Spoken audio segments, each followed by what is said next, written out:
La Gazette du Togo, une vision sur l'actualité togolaise et sur le monde.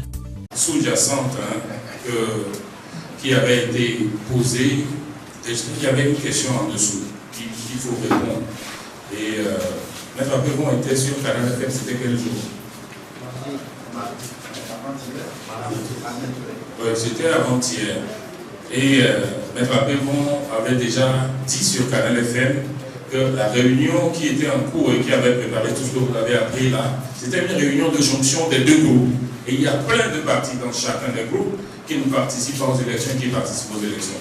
Je crois que la question là était sous-jacente sur la question de Peter Dogbe. Donc c'est les deux groupes qui sont ici. Si vous voyez Bourodiba, vous voyez les démocrates là-bas, c'est parce que tous ceux-là sont ensemble. Ceux qui sont sur la table sont ceux qui se sont retrouvés pour préparer la conférence de presse. C'est pour ça que vous voyez autour de la table. Je voulais donner cette précision. Maître Apéron l'avait déjà dit dans son émission sur Canal FM.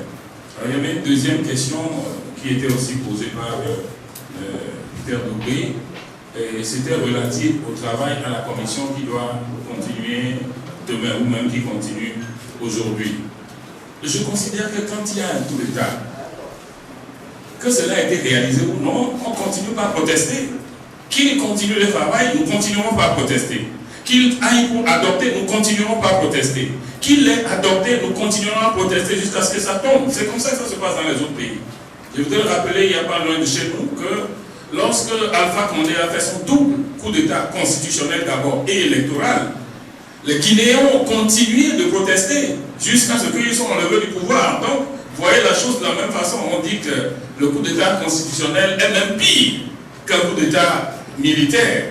Donc, parce que c'est des intellectuels qui ne sont pas nécessairement des militaires, qui savent lire les lois, qui font ça. Et c'est ça qui est grave. Donc, s'il y a ce genre de coup d'État, nous continuerons de protester. L'action que nous avons démarrée ne va pas s'arrêter tout simplement parce qu'ils vont en commission et qu'ils envoient un avis à l'Assemblée pour l'adopter. Ça va continuer jusqu'à ce que le texte tombe. Voilà. La Gazette du Togo, une vision sur l'actualité togolaise et sur le monde.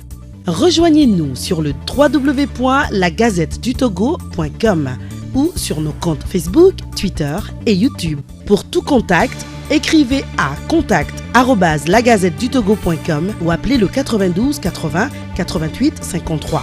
La Gazette du Togo, c'est l'information en continu.